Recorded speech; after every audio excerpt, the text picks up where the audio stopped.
Lajme ndër të tjera do të ndiqni 78 marsin ngelen dy nga festat më të rëndësishme në historinë shqiptare pasi bëhet fjalë për mësuesit dhe nënën, dy festat ku duhet të ketë mirënjohje. Bën publike datat për provimet e lirimit të klasave të nënta, tashmë data janë publikuar në fletorin zyrtar. Koronavirusi çuditërisht jep ndikim dhe në regjistrimin e mjeteve, të cilat janë afatet e reja të gjobave në regjistrimin e makinave që nuk ndryshojnë pronësi. Edicioni informativ në televizionin Kanal 7 mundësohet nga epi Plodekor.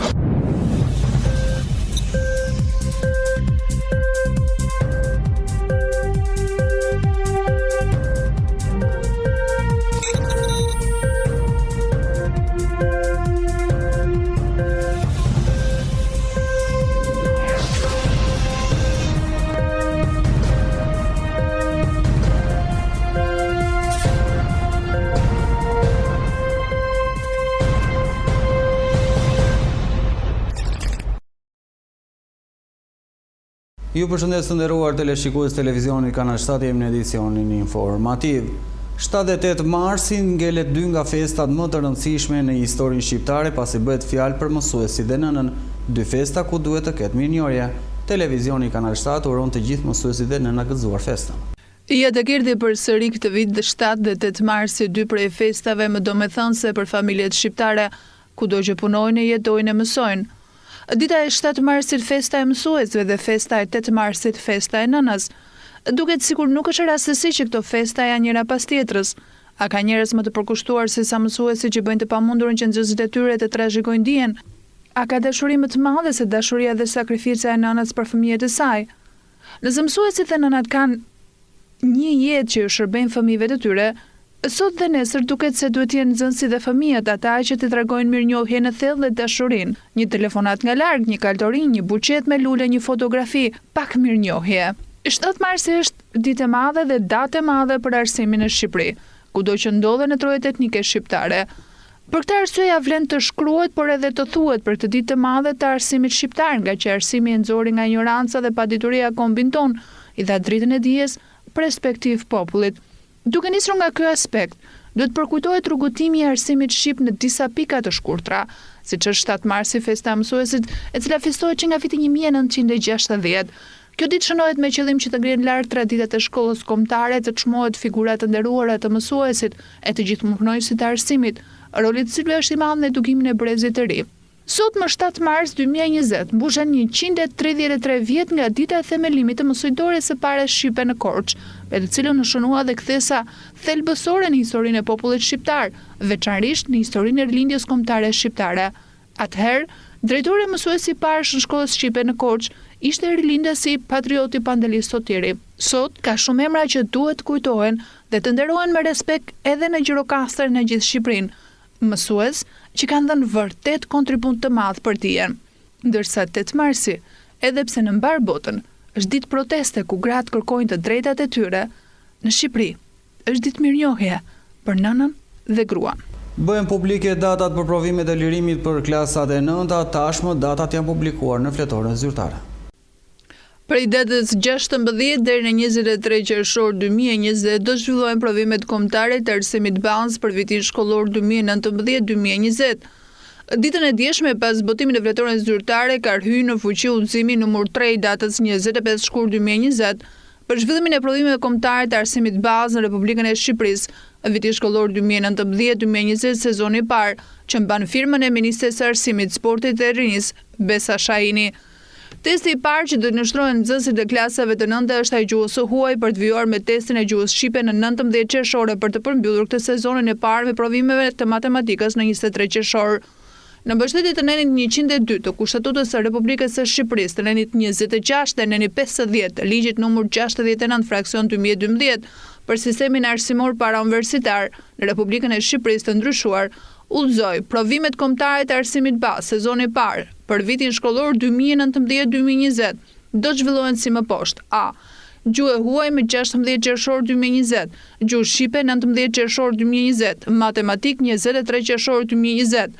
Procedurat e artimit dhe vlerësimit të testeve përcaktohen rregullore për zhvillimin e provimeve kombëtare të arsimit bazë. Nënvizohet në udhëzimin e Ministrisë së Arsimit. Procedurat e artimit dhe vlerësimit të testeve përcaktohen rregullore për zhvillimin e provimeve kombëtare të arsimit bazë. Nënvizohet në udhëzimin e Ministrisë së Arsimit. Sa kaq në listën e gjuhëve të huaj që do të jepen si provim i detyruar, bëjnë pjesë anglishtja, italishtja, frëngjishtja e gjermanishtja. Testi i gjuhës huaj do të hartohet në përputhje me gjuhën në planin mësimor të arsimit të mesëm, të ulët dhe do të trajtohet si gjuhë huaj e detyruar. Nxënësit e pakicave kombëtare do të zhvillojnë edhe provimin kombëtar të arsimit bazë në gjuhën anëtare. Provimi kombëtar i arsimit bazë në lëndën gjuhën anëtare do të zhvillohet në 12 qershor 2020. Për hartimin e testit në lëndën gjuhën anëtare të pakicës kombëtare greke ndiqet procedura si vijon. Testi përgatitet nga një grup pune me 3 mësues dhe 1 pedagog të ngritur, e cila propozohet nga ZVAP Gjirokaster, Libohov, Dropull, Delvin, Finiq, Sarand, Konispol. Koronavirusi çuditërisht jep dhe ndikim në regjistrimin e mjeteve, ja cilat janë afatet e reja të gjobave në regjistrimin e makinave që nuk ndryshojnë pronësinë. Për shkak të situatës së rënduar nga koronavirusi në Itali dhe Greqi, Drejtoria Shërbim Transport Rrugor shtyn afatin e mos aplikimit të gjobës për mjetet e qytetarëve dhe biznese, që nuk i është ndërruar pronësia. Qytetarët që i kanë shitur apo kanë blerë një makinë dhe nuk kanë bërë ende kalim në pronësisë në emër të blerësit, afati i mos aplikimit të gjobës do të shtyhet një ose disa muaj të tjerë deri në stabilizimin e situatës. Shtyrja afat për qytetarët u vendos nga 2 marsi i këtij viti për shkak të situatës së krijuar nga koronavirusi. Drejtoria Përgjithshme e Transportit Rrugor bën me dije se biznesi ka afat pa penalitet deri në 31 dhjetor 2020. Sipas tyre, shtyrja afat erdhi për shkak të situatës së rënduar të vendit fqinj nga koronavirusi, e cila ka penguar lëvizjet. Deri në njoftim të dytë nuk do të aplikohet, ndërkohë shumë qytetarë dhe subjekte po aplikojnë si shica, duke nxjerrë emrin nga mjeti e duke ja kaluar blerësit njanshmërisht online. Pra procesi vijon me shitse, ndërsa penalitetet për ata blerës që nuk kanë bërë kalim në emër të tyre shtuhet derisa të kalojë emergjenca në lëvizjen e kufizuara Itali dhe Greqi. Ndërkohë afati për biznese është 31/12/2020. Ky shërbim nis të aplikohet pranë Drejtorisë Rajonale Shërbim Transport Rrugor nga data 15 janar. Sipas Drejtorisë së Shërbimit Transport Rrugor, pas përfundimit të afatit, fillon aplikimi i masë administrative gjobër paralëmblerëse në zbatim të pikës 3 të nenit 93 të kodit rrugor. Masa administrative varion nga 10.000 deri në 40.000 lekë. Drejtoria e Shërbimit Transport Rrugor sqaron edhe për regjistrimin se nuk është domosdoshme që në sportele të jetë shitësi dhe blerësi. Procedura për kalim pronësim mund ta kryejë cilido prej tyre pa praninë e palës tjetër. Shitësi mund të paraqetë sportelet me kontratën e shitjes, kontratën e dhurimit ose dëshminë e trashëgimisë, e cila dorëzohet nga sportelet dhe vijon ndërimin e të dhënave në sistem. Tarifa për këtë shërbim është 1.000 lekë. Blerësi duhet paraqetë sportel me kontratën e shitjes, kontratën e dhurimit ose dëshminë e trashëgimisë. Më pas vijohet me identifikimin e treguesit teknik të mjetit, kontrollin fizik, azhurimin e lejes së qarkullimit dhe certifikatin e pronësisë në emër të blerësit. Tarifa për këtë shërbim është 4.500 lekë. Identifikimi i treguesit teknik të mjetit 1.500 lekë, leje qarkullimi 1.000 lekë, certifikat e pronësisë 2.000 lekë. Përqendrohemi në këto momente zhvillime më të fundit që vijnë nga rajoni dhe bota. Presidenti amerikan Donald Trump ka thënë se talibanët mund të përmbysin qeverinë për krah nga perëndimi në Kabul pas të rrjeqjes së Shtetit Bashkuar nga Afganistani. Trump ka folur para gazetarëve në shtëpinë e bardhë në 6 mars, dita pasi Shtetet Bashkuar kanë nënshkruar një marrëveshje me talibanët me qëllim dhënien fund të luftës 18-vjeçare në Afganistan. I pyetur nëse tërheqja e valende amerikane nga Afganistani mund të rezultojë në përmbysje qeverisë aktuale nga talibanët, presidenti ka thënë, kjo nuk duhet të ndodhë, mirë po mund të ndodhë. Fundja shtetet duhet të kujdesen për veten e tyre. Ne nuk mund të qëndrojmë aty për 20 vite të tjera, ka shtuar armes të tjerash. Shteti Bashkuar dhe Taliban kanë nënshkruar në 29 shkurt një marrëveshje në Doha, që lejon forcat perëndimore të largohen nga ky shtet brenda 14 muajve në këmbim të zbatim të përkushtimit nga talibanët, përfshirë negociatat e këtyre të fundit me qeverinë afgane. Megjithatë, presidenti afgan Ashraf Ghani ka paralajmëruar se ai nuk është i gatshëm për zbatuar një pikë të marrëveshjes që parashë lirimin e 5.000 talibanëve të burgosur. Forcat e koalicion të udhëhequr nga SBA kanë pushtuar Afganistan në vitin 2001, duke larguar nga pushteti talibanët pasi grup militant refuzoi që të dorëzonte terroristin e Al-Qaedas Osama bin Laden. Nga akord, rreth 2400 ushtarë amerikanë janë vrarë gjatë luftimeve së bashku me 10 mijëra ushtarë afgan, luftra ekstremistë dhe civil. Teksa Greqia po punon për të kthyer pas mijëra migrantë të cilët përpiqen të hyjnë nga Turqia, Ankara nga ana tjetër ka dërguar më shumë se 1000 forca policore shtesë në zonën kufitare. Këto zhvillime vijnë në një moment kur Ankara akuzon forcat greke të sigurisë se kanë qelluar me armë emigrantët, duke vrarë 6 prej tyre një javë pasi presidenti Recep Tayyip Erdogan vendosi të hapë kufit e vendit të tij për lejuar ata drejt Europës perëndimore. Ministri i Brendshëm i Turqisë Sulejman Soylu tha se vendosja e forcave shtesë të policisë ka si qëllim që të parandalojë forcat greke të sigurisë të kthejë migrantët sërish drejt Turqisë, që sipas tij do të ishte një veprim i palishëm. Forca greke të sigurisë plagosën 164 njerëz, ata përpoqen të kthejnë 4900 persona përsëri në Turqi, u tha gazetar ministri i Brendshëm të Turqisë Sulejman Soylu. Në po vendosi mira policë të forcave speciale në kufi për parandaluar kthimin e tyre në Turqi, thekson më tej ministri turk. 6 migrantë u qelluan me armë zjarri dhe njëri prej tyre u vrasi pasi deklarate të mërkurën nga zyra guvernatorit të shtetit kufitar turk. Edrine dhe Athina e hodhën poshtë raportime duke i cilësuar si lajme të reme. Organizata ndërkombëtare të drejtave të njerëzit ka dënuar taktikën e përdorur nga rojat greke në kufi.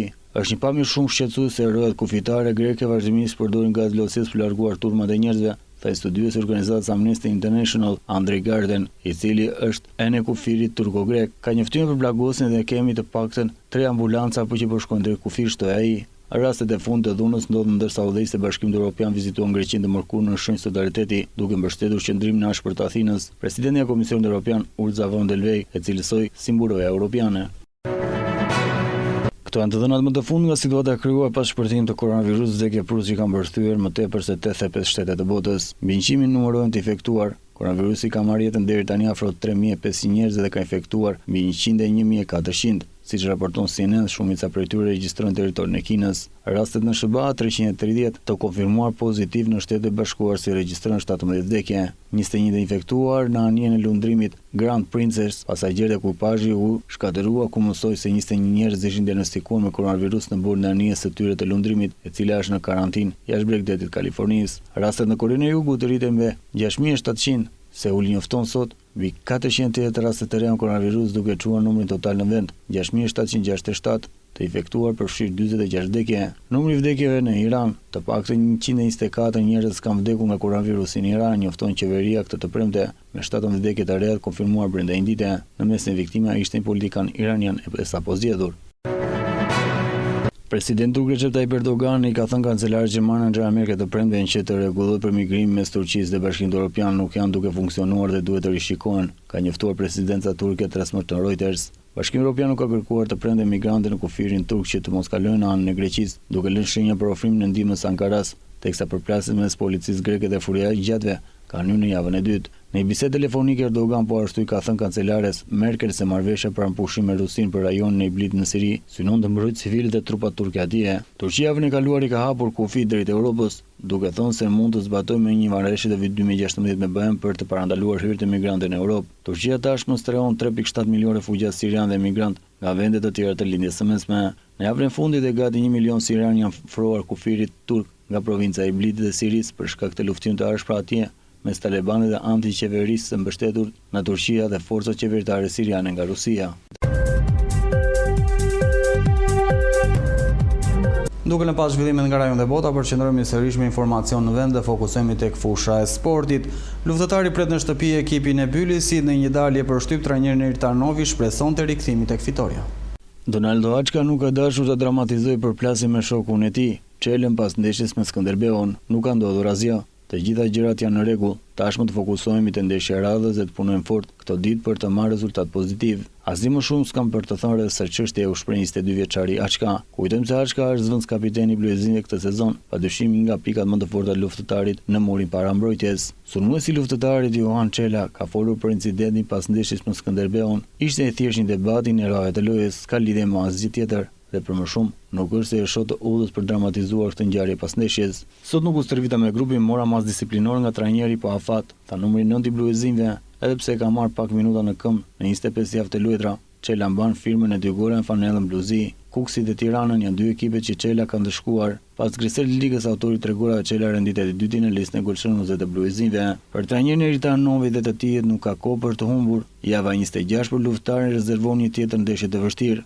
Bylisi që në javën e fundit ka humbur terren klasifikim, është kundërshtari i luftëtarit. Për synuar rezultatin pozitiv nis nga faktori fush, dyshja Novi Bistri në seancën e dishme të zhvilluar në terren sportiv fusha vjetër, pasi organizuan me grupin një minifazë të shkurtër, nuk humbën kohë për të vijuar me programin edhe me detajet. Trajneri Novi mësoi se u ka kërkuar lojtarëve të sulmit të mos zitohen para portës kundërshtare. Ne dalëm sulm, por nuk shënojmë, bëni më të thjeshtën kur u krijohet mundësia, pasi rasti për gol një herë del, u ka thënë ai. Ndërkohë seancën e sotme është bashkuar me grupin kapiteni Aurel Demo dhe qendërmbrojtësi Armenis Kukaj, të cilët u lanë jashtë ndeshjen me Skënderbeun për thyrje disiplinore dhe tashmë pritet të jenë të gatshëm për ndeshjen e së dielës ndaj Bylisit.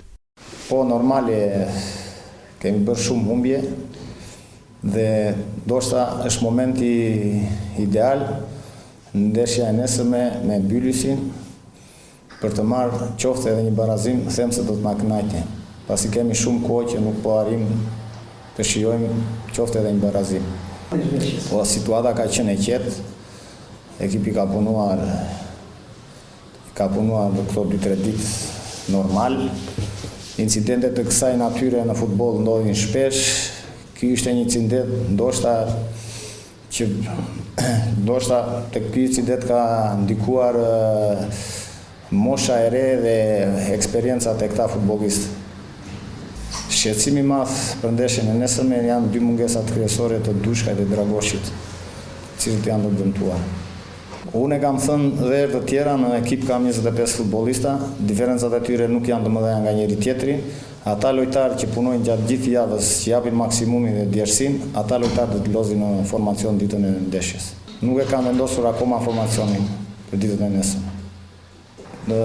Është normale, humbjet e shumta që ka bërë ekipi ka ndikuar shumë tek tifozëria e Gjirokastrit. Bëj thirrje që nesër në ndeshjen e Bylisin është një ndeshje e cila mund t'i gëzojë ata pa mas. Dhe ju bëj thirrje sa më shumë që të vinë në stadium. Pra ndjekur ndeshjen e nesërme me Bylisin. Përqendrohemi në këto momente tek parashikimi i motit, ku grafika na njeh me motin për 3 ditët në vijim.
Gjirokaster.online, faqja e zërit ton të përbashkët. Mjefton një klik dhe aty do të gjeni lajmin që ju kërkoni. Channel 7 Gjirokaster online. Mund të na ndiqni kudo ku ju ndodheni. Lajme minutë pas minute, emisione, kronika, shtypje i ditës, foto lajm, kulturë, kuriozitete, kuzhinë, sport, transmetim live. Channel 7 Gjirokaster.online. Ajo që ju duhet. Zëri joni përbashkët.